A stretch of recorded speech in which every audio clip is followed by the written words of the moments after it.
gangguan mental di sekitar kita yang perlu kita kenali. Sebenarnya sih lebih banyak.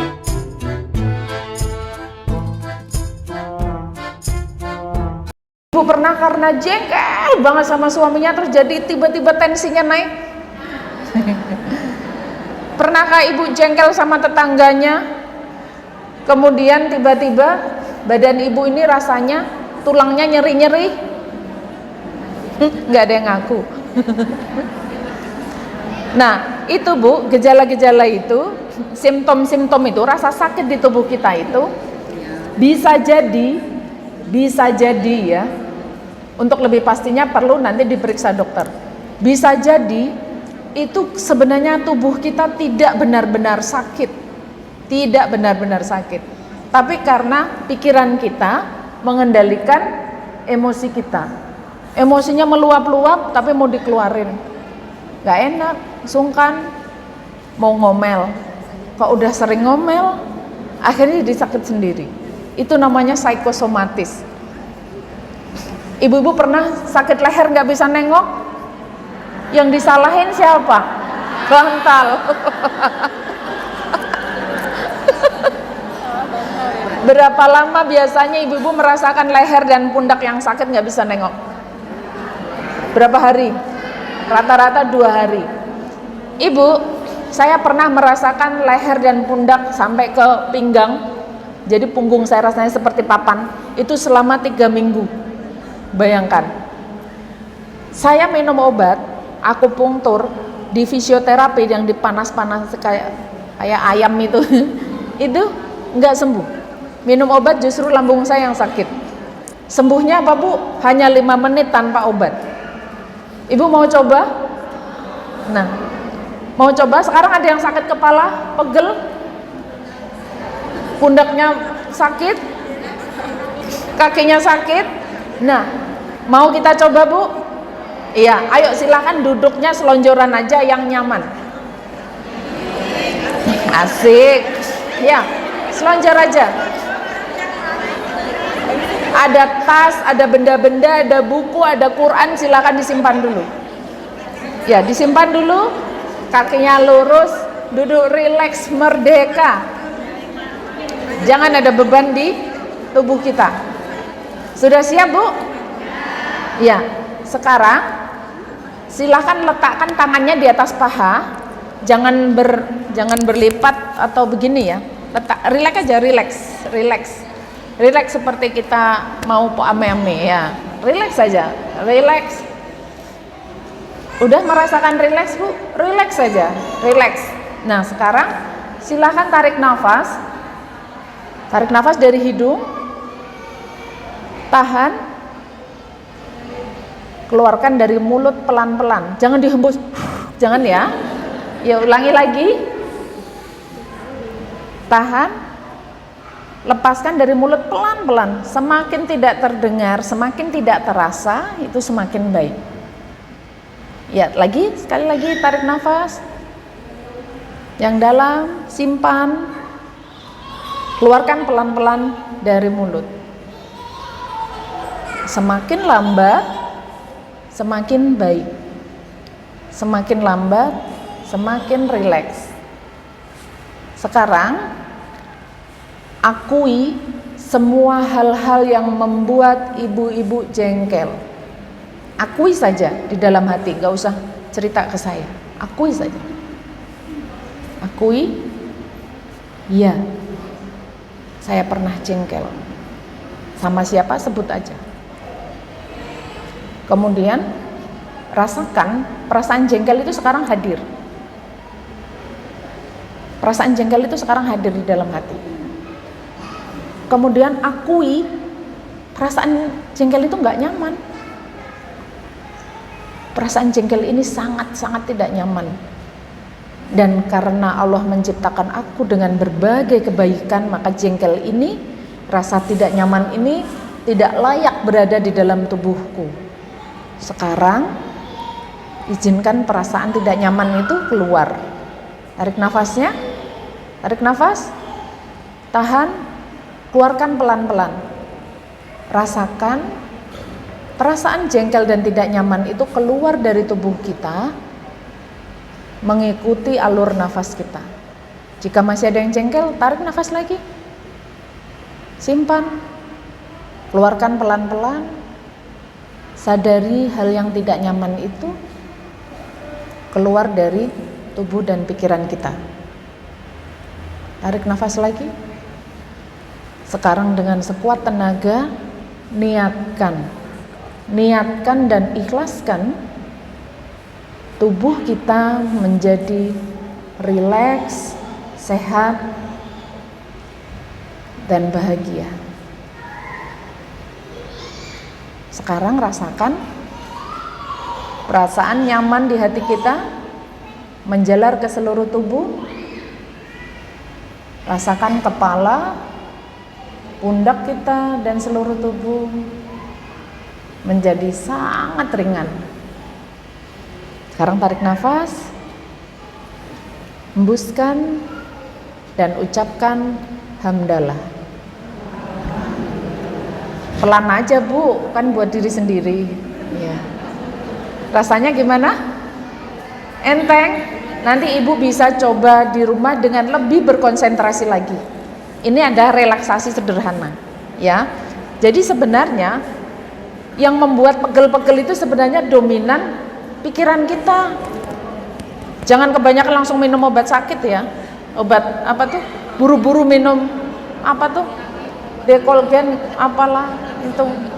Obat-obat konstan. Belum tentu tubuh kita membutuhkan itu. Jadi pertolongan pertamanya adalah dengan relaksasi dulu, dengan mengakui emosi kita, kemudian dilepaskan. Kalau itu sudah rileks, ya nggak usah pakai obat. Kalau dengan teknik nafas dalam tadi belum berhasil, silahkan ibu berwudu. Tapi kalau di tempat lain yang tidak memungkinkan berwudu, minimal cuci tangan dengan air dingin. Kalau dengan berwudu masih belum bisa, ibu silahkan duduk lalu minum. Minumnya jangan air hangat ya, air biasa aja, air suhu normal. Silahkan minum. Kalau sudah wudu, sudah tadi nafas, sudah minum, sudah ini masih belum bisa juga, bisa rebahan. Tapi pastikan jangan tertidur, karena kalau kita tidur masih dengan hati yang jengkel, maka bangun tidur pasti badan kita tambah sakit. Ya, bisa ya Bu ya. Nah, menurut WHO pada penelitian tahun 2020, terganggunya cara kerja otak tersebut bisa menurunkan produktivitas kerja, sehingga kerugian global itu bisa menjadi 1 triliun US dollar. Jadi kalau dirupiahkan berapa itu kalau US-nya 1 triliun? Pokoknya nolnya banyak ya. Iya Bu ya. Nah, jadi kesehatan mental ini tidak hanya mengganggu di masalah produktivitas kerja, tapi juga dalam kehidupan rumah tangga, kehidupan masyarakat, dan kehidupan kita sehari-hari. Nah, sekarang ini ada beberapa jenis gangguan mental di sekitar kita yang perlu kita kenali. Sebenarnya sih lebih banyak dari ini, tapi ini yang umum mungkin kita sering mendengar. Ya. Yang pertama, anxiety disorder atau gangguan kecemasan. Ibu-ibu suka lihat IG-nya anak kita atau mungkin lihat di TikTok anak-anak Gen Z itu kan sering bilang anxiety, butuh healing. Mari barudak kita healing gitu kan. Nah, jadi sedikit-sedikit butuh healing, sedikit-sedikit tertekan. Nah, sebenarnya perasaan gangguan kecemasan ini semua diantara kita pernah mengalami atau mungkin sedang mengalami. Semua orang punya gangguan mental di dalam dirinya, cuma kadarnya yang berbeda-beda dan cara mengatasinya, cara menyikapinya berbeda-beda antara setiap orang. Nah, anxiety disorder ini menurut WHO pada penelitian tahun 2019, berarti ini sebelum pandemi ya Bu, ada sekitar 301 juta orang di dunia, 301 juta di dunia yang hidup dengan gangguan kecemasan.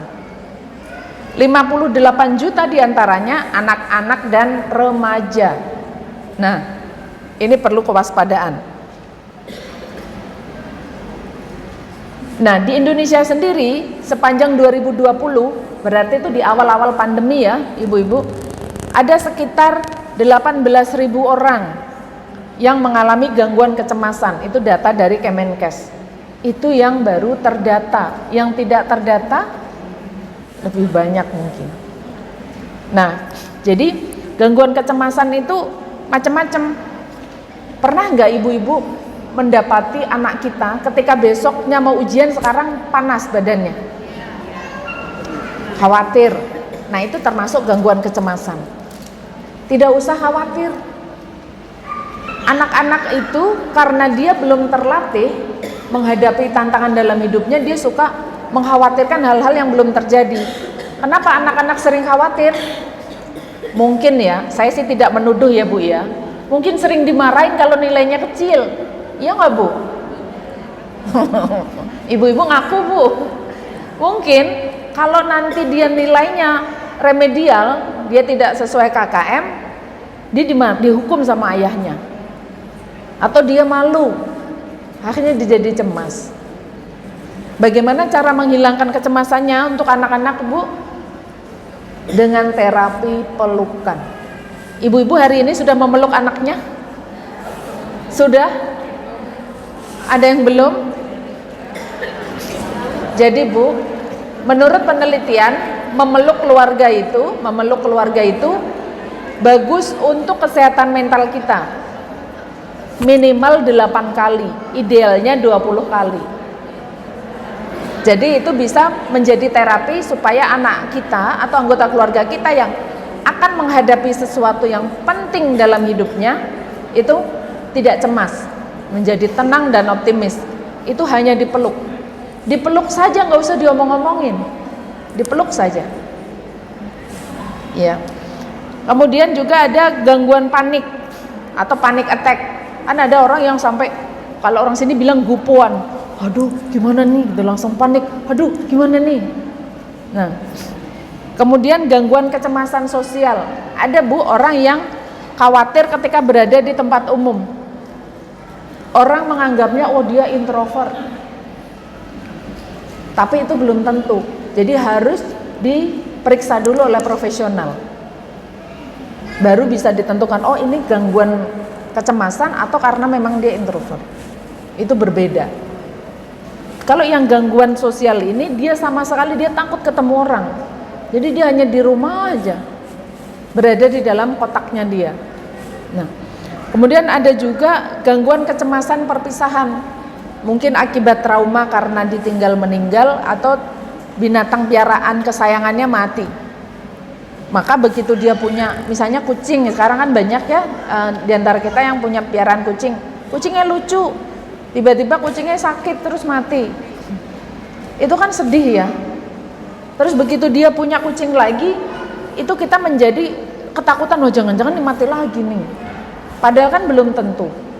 Kan nanti kalau ada takdirnya kucing mati ya mati gitu. Tetapi karena ada gangguan kecemasan, itu udah dipikirin. Jadi kecemasan itu mengkhawatirkan sesuatu yang belum tentu terjadi, masih di depan sana. Masih di depan sana. Nah, kemudian yang berikutnya depresi.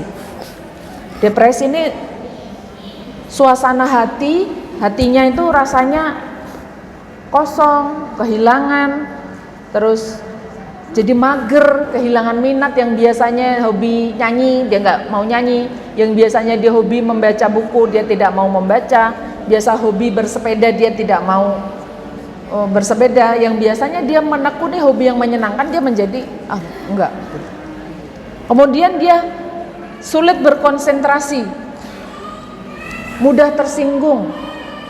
Kemudian juga putus asa, merasa rendah diri, dan nauzubillah min dzalik, depresi yang tidak ditangani dengan benar bisa mengundang pikiran untuk bunuh diri. Nah, data dari WHO, ya ini sebelum pandemi, 800 orang bunuh diri, 280 juta orang hidup dengan depresi, dan 23 diantaranya remaja.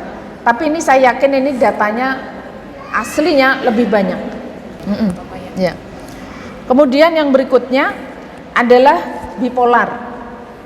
Bipolar ini jadi kadang orangnya gembira, kadang sedih, murung. Ketika gembira dia meluap-luap, ketika sedih dia juga sama. Tapi ini bisa datang bersamaan. Nah, ini sudah harus kita tidak boleh mendiagnosa diri sendiri ya. Kadang kita habis ketawa ngekek-ngekek terus sampai nangis. Nah, itu bukan gangguan itu. Ini harus psikiater yang mendiagnosa. Kemudian PTSD, post traumatic stress disorder. Nah, jadi ini salah satu contoh ketika ada gempa Cianjur, kan kami para konselor dan hipnoterapis dari Polda Metro Jaya diturunkan ke lokasi. Itu ada polisi yang dia nggak bisa tidur karena pada saat kejadian itu dia lepas dinas, habis dinas malam dia tidur. Kemudian gempa dia bangun, itu rumahnya udah rubuh. Dia dibangunin sama istrinya nggak bangun. Jadi dia sejak itu dia takut untuk tidur. Nah, ini termasuk golongan ini. Akhirnya harus diberikan terapi obat. Jadi dia sangat takut kejadian lagi. Kayak gitu. Nah, ini schizophrenia. Schizophrenia ini udah termasuk gangguan jiwa ya. Ini udah paling berat nih. Dia tergantung obat. Kalau dia nggak minum obat, dia bisa melanglang buana, jalan aja nggak pakai baju. Nah kemudian ini eating disorder. Nah ini biasanya ini menghinggapi perempuan nih, gangguan makan. Ini berkaitan dengan perilaku makan dan emosi. Tapi alhamdulillah di sini nggak ada yang kurus banget ya Bu. Anoreksia, jadi kepengen kurus nih. Ini yang anoreksia. Ini saking kepengen kurus jadi dia nggak mau makan atau makannya sangat sedikit. Karena imajinasinya dia kalau kurus itu cakep. Jadi ibu-ibu kalau yang masih bohai jangan merasa nggak cakep, cakep Bu. Terus ada juga bulimia. Bulimia itu jadi dia makannya banyak, tapi pengen kurus. Akhirnya habis makan disogrok biar muntah. Nah nanti jadinya kayak gini nih, jadinya kurus. Nah terus ada juga ini kebalikannya, binge eating disorder. Udah makannya banyak, nggak tahu diri pula. Enggak dimuntahin, makan aja, udah makan banyak masih kepengen makan terus. Nah beberapa waktu yang lalu ada berita, itu ada selebgram yang suka bikin konten kreator, dia mati karena mukbang. Itu dari Cina. Nah itu jadi udah makan berturut-turut selama 10 jam dan menghabiskan 10 kg makanan. Hasil otopsinya organ pencernaannya rusak berat. Nah ini cepat aja ya karena waktunya ada ini ya. Nah ini tadi Bu, gangguan psikosomatis tadi yang saya ceritakan di awal. Kepalanya pening, padahal perutnya sakit, padahal nggak benar-benar sakit. Jadi karena jengkel.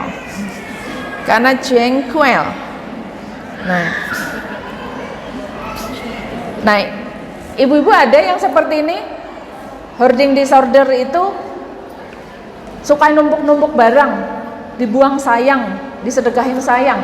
Akhirnya barangnya banyak banget, umpel-umpelan.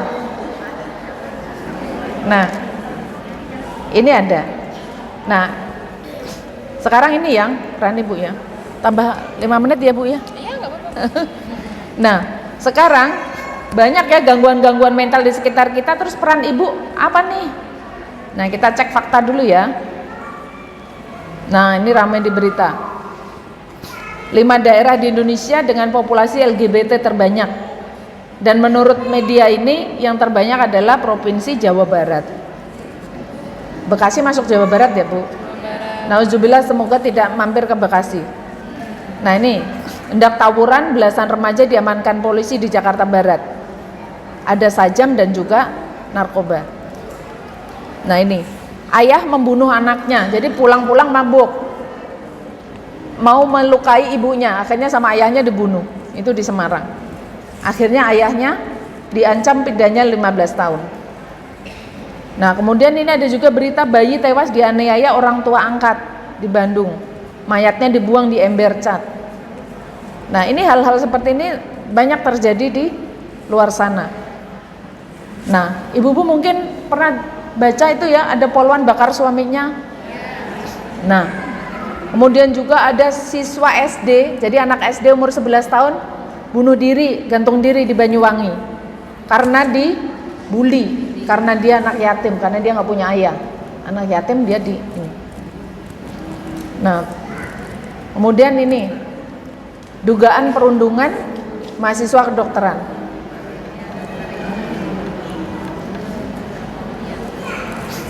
Nah, sekarang ayo kita kenali faktor apa yang mempengaruhi kesehatan mental keluarga. Yang pertama, keturunan.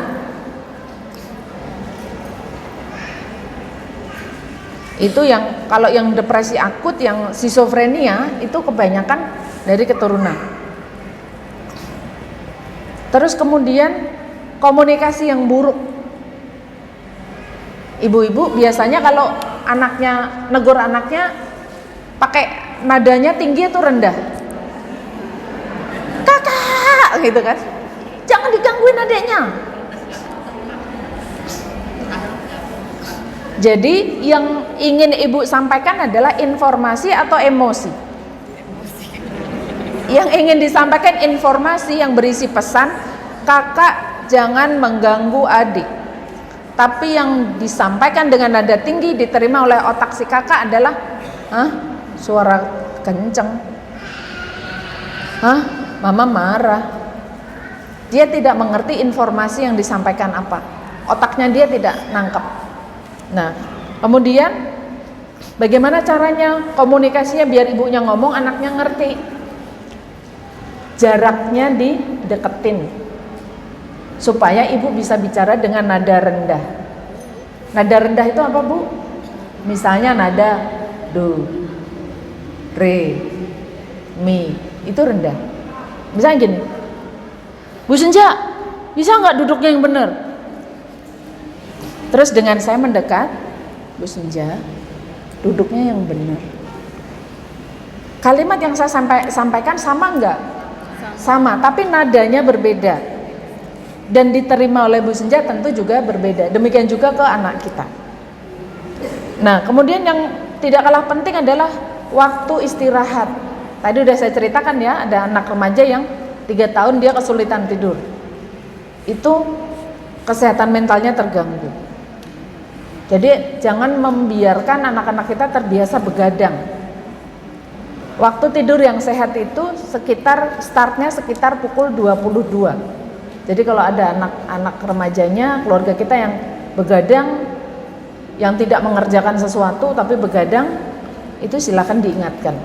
Karena ini penting untuk investasi kesehatan. Kemudian bonding, kemelekatan dengan keluarga, kedekatan dengan keluarga. Bagaimana menciptakan bonding yang kuat? Salah satunya adalah dengan melakukan kegiatan bersama, kayak tadi berpelukan, makan bareng, nyuci bareng, merapikan lemari bareng. Nah, itu menjadi hal-hal sederhana yang bisa menguatkan bonding. Kemudian juga faktor lain yang mempengaruhi kesehatan mental keluarga adalah konflik orang tua. Bayangkan kalau orang tuanya ribut terus di depan anaknya, anak-anak terganggu nggak kira-kira? Kucingnya aja mungkin juga udah dengerin ya, apalagi anaknya. Kucing berisik.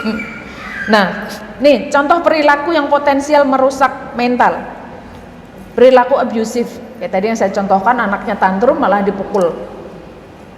Nah, kemudian suka ngata-ngatain kasar gitu. Kamu nih bisa apa, kayak gitu. Padahal anaknya hebat. Kemudian toxic parenting. Toxic parenting ini pengasuhan yang toksik ya. Toksik itu kan beracun ya. Ininya pengertiannya. Misalnya gini, orang tua yang selalu merasa paling benar, anaknya disalahin terus, gitu. Nggak mau ngaku salah, suka maksain, itu toksik. Kemudian mengabaikan, tadi udah dibahas ya. Kemudian merendahkan diri sendiri dan orang lain. Ibu-ibu pernah nggak ketika diajak merencanakan hal yang hebat, kemudian bilang gini, gua mah apar man rengginang. Pernah? Aku mah apa sebutir debu. Padahal kita diciptakan Allah yang maha hebat, kita menjadi produk yang hebat. Kita bukan remahan rengginang, Bu. Remahan rengginang tinggalnya di mana? Di dalam toples, mojok. Lingkupnya hanya di dalam toples. Padahal dunia yang diciptakan Allah ruangannya sangat luar biasa. Peluang kita untuk menjadi hebat sangat luas. Kenapa kita membatasi diri kita dengan di dalam toples? Jangan ya, Dik ya. Jangan ya, Bu ya. Gak boleh ya. Kita sadari bahwa kita ini produknya Allah yang luar biasa. Nah, ini nih yang bahaya nih. Bergibah. Kenapa bergibah ini merusak mental, Bu? Jadi kalau kita bergibah, kira-kira yang diomongin negatif atau positif? Ibu pernah mendengar bahwa ucapan adalah doa? Iya. Ibu meyakini bahwa ucapan adalah doa? Iya. Jadi ketika kita mengucapkan kata negatif, maka kita sedang menyebarkan energi negatif. Nanti diterima oleh si lawan bicaranya, ditambahin, dan dia nyebarin lagi negatif. Akhirnya tuh energi negatif bolak-balik. Energinya berkali lipat. Seperti halnya tadi ibu di pagi hari tersenyum kepada diri sendiri. Berbeda rasanya ketika saling tersenyum dengan temannya. Lebih bahagia ketika kita saling tersenyum kan? Sama halnya dengan bergibah. Nah, kemudian ada lagi mengungkit-ungkit jasa pengasuhan. Nah, ini biasanya yang orang-orang jadulnya, kamu nih dulu dibiayain sama orang tua segini, kamu kok begini? Kok kamu usia segini belum bisa membalas orang tua? Nah, itu salah satu perilaku yang berpotensi merusak mental. Nah, kemudian ini nih. Ini yang paling penting, Bu. Peran ibu dan keluarga sebagai charger. Ibu kalau HP-nya lowbat diapain? Dicas. Fungsinya charger untuk apa? Untuk mentransfer energi. Energi dari listrik yang bisa ditransfer. Sama halnya dengan kita.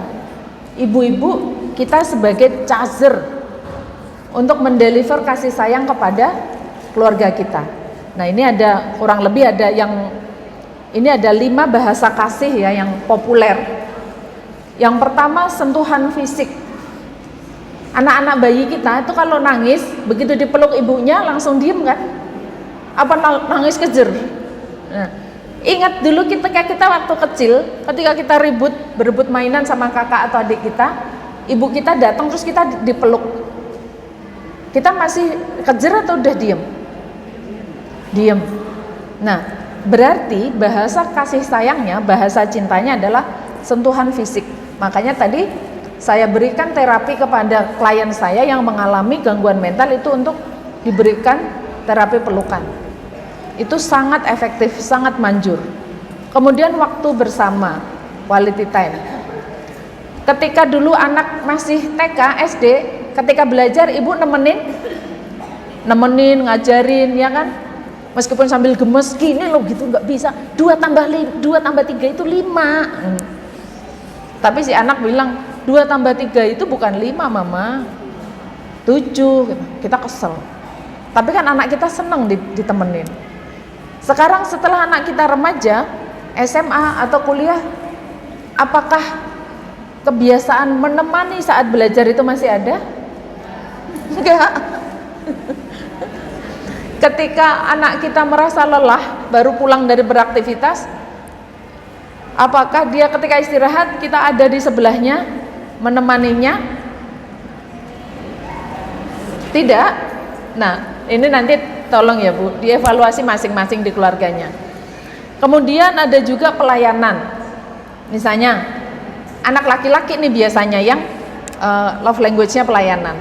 Seperti diambilkan makan, diambilkan minum, atau bapak-bapak. Biasanya kalau dia baru datang itu paling kesel kalau ibunya nanya, dari mana aja sih Pak, pulangnya malam banget. Padahal bapaknya itu sudah bekerja keras seharian, terus di perjalanan dia nolongin orang kecelakaan, nganterin dulu, mana ke rumah sakit dia keluar uang dulu, sampai di rumah diomelin bini. Kesel nggak kira-kira? Nah, jadi lebih baik tanyakan dulu, mau minum dulu atau makan. Nah, kemudian yang berikutnya adalah hadiah.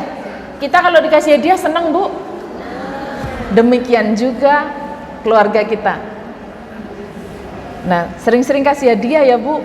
Misalnya resep masakan enak nih, aku hadiahkan. Sebut ada kata hadiah.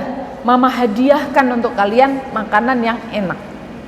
Meskipun itu sebenarnya biasa aja, tapi ada kata hadiah. Kemudian ungkapan cinta. Dulu ibu-ibu waktu baru masih muda, baru menikah, bapaknya sering bilang I love you, aku sayang kamu. Jarang, tambah tua tambah enggak pernah. Nah, padahal ketika ibu mungkin dari suaminya atau anaknya, mama I love you, mama adik sayang deh sama mama, senang nggak? Senang kan? Nah, kalau kita senang dengan ucapan itu, kita balik dulu, kita memberi ucapan itu kepada keluarga kita. Nah, sebentar.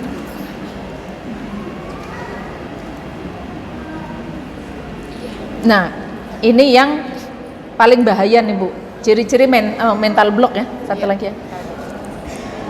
Ibu-ibu tadi siapa tadi yang suka bilang dirinya remahan rengginang? Nah, itu ciri-ciri mental block, namanya mental block. Jadi, kita tidak boleh ngeblok pikiran kita bahwa kita itu bisa berbuat lebih hebat. Kita bisa mencapai sesuatu yang luar biasa. Kita sudah diberikan modal yang luar biasa, maka jangan dibatasi dengan remahan rengginang di dalam toples. Hebat. Anak-anak kita pun seperti itu, keluarga kita pun seperti itu. Yakini mereka punya kehebatan yang perlu diasah. Nah, jadi mental block ini menyabotase segala upaya untuk sukses. Nah, jadi menurut penelitian, mental block ini adalah membatasi kerja otak bawah sadar yang memiliki peranan penting dalam kehidupan kita. Jadi ada otak sadar, kita bicara ini dengan otak sadar. Kemudian ada otak bawah sadar. Nah, ini ada critical area, area kritis yang suka cari alasan. Misalnya yang pertama, nih saya gitu, aku kaya raya, aku bisa kaya raya. Kemudian otak bawah sadar saya mengatakan, oh bisa, ayo kita berusaha. Tetapi critical areanya bilang, mana mungkin, kamu kan dinas, mana mungkin, kamu kan gak punya skill. Tapi kan gak punya modal. Nah, tapi kan, dan mana mungkin, itulah yang harus kita simpan dulu. Biarkan otak sadar, cita-cita kita dikuatkan oleh otak bawah sadar kita. Memori-memori kebaikan kita itu muncul lagi, sehingga kesuksesan itu bisa kita wujudkan. Nah, bentar.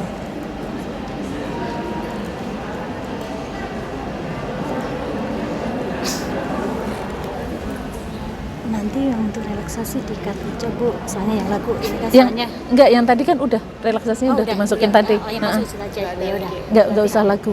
Enggak usah. Iya. Kemudian yang terpenting, Ibu, menerima dan mencintai diri sendiri. Tadi pagi Ibu sudah menuliskan kebaikannya. Sekarang silahkan kertasnya tadi disobek yang masih kosong ya, yang masih kosong disobek. Kalau tidak dia disobek atau cari kertas kosong lagi. Yang kertas kosong itu tuliskan semua yang keburukan yang pengen Ibu buang. Ayo tuliskan. Dikasih waktu 1 menit.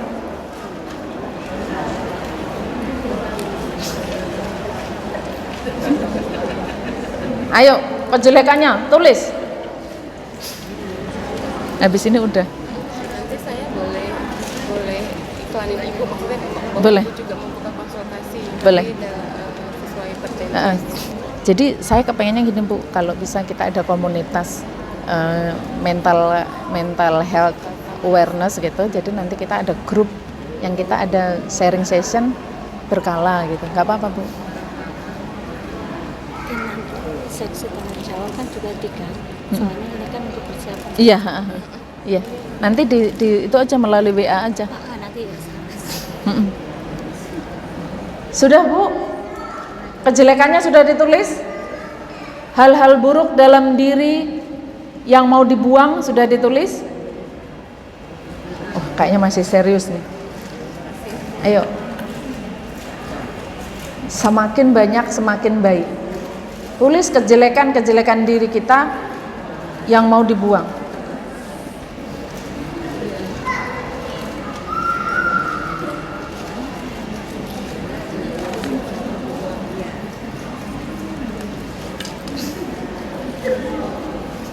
Masih pada banyak yang nulis, biarin ya.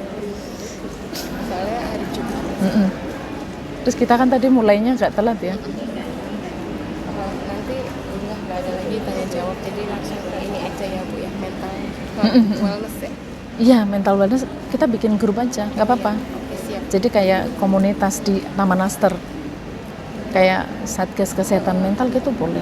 Jadi supaya kita sadar gitu ya. Iya, dan nanti itu akan menjadi agen. Kan malah lebih ini terasa ya. Lebih bermanfaat ya Bu. Sudah Bu? Masih banyak yang mau dikeluarkan? Ya, tulis. Kejelekan-kejelekannya, keburukan dalam diri kita tulis, diakui. Oh, aku nih suka marah-marah, suka dendaman, jengkelan, tulis. Sudah? Sudah? Ya, sekarang Ibu silakan duduk santai lagi seperti tadi. Ya, duduk santai. Ya, silakan ditegakkan badannya, duduk santai. Pegang kertasnya. Pegang kertasnya. Dibaca lagi apa kejelekan-kejelekan yang Ibu sadari dan itu pengen dibuang. Sudah? Sudah Bu? Yakin itu mau dibuang, mau dihilangkan dalam diri Ibu? Yakin? Seberapa yakin? 1 sampai 10 di angka berapa? 10. Sekarang Ibu cukup mendengar suara saya, Ibu perhatikan tulisan Ibu. Perhatikan tulisan yang berisi kejelekan-kejelekan itu. Kemudian rasakan emosinya. Rasakan emosinya ketika kejelekan-kejelekan itu muncul. Sekarang karena itu kejelekan itu mau dibuang, ikhlaskan. Sekarang kertas itu silahkan dihancurkan. 1, 2, 3. Silahkan dihancurkan. Mau diremes, mau diserobek. Ikhlaskan. Ikhlaskan semua kejelekan itu pergi dari diri kita. Dan jangan diingat lagi. Hancurkan sampai betul-betul kita tidak bisa membacanya lagi. Kita tidak bisa mengingatnya lagi. Dan kita tidak bisa melakukannya lagi. Sudah hancur, benar-benar hancur. Sekarang silahkan ditaruh kertasnya. Sekarang tarik nafas Bu, tepuk dada kirinya. Tepuk dada kirinya. Silahkan dibaca di layar. Aku bersyukur sehat dan bahagia. Kumaafkan diriku dan semua luka masa laluku. Aku terhormat dan berharga.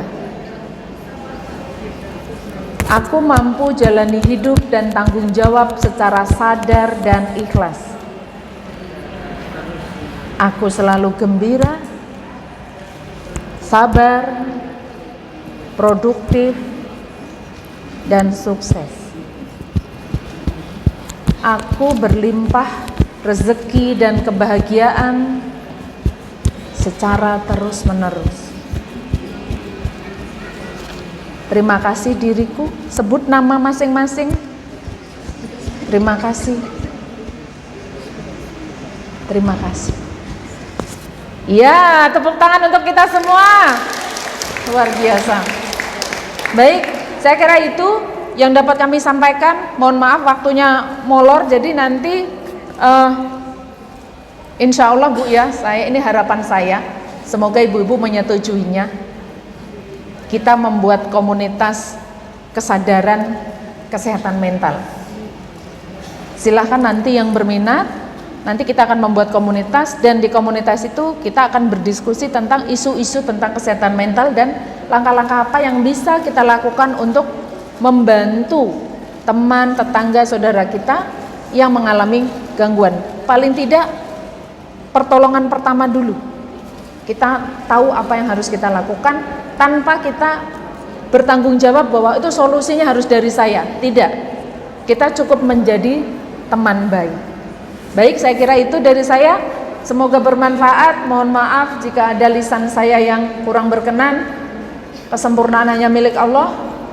Dan semoga kita dikuatkan silaturahim dalam forum ini dan diberikan ilmu yang barokah. Amin. Billahi taufiq wal hidayah. Wassalamualaikum warahmatullahi wabarakatuh.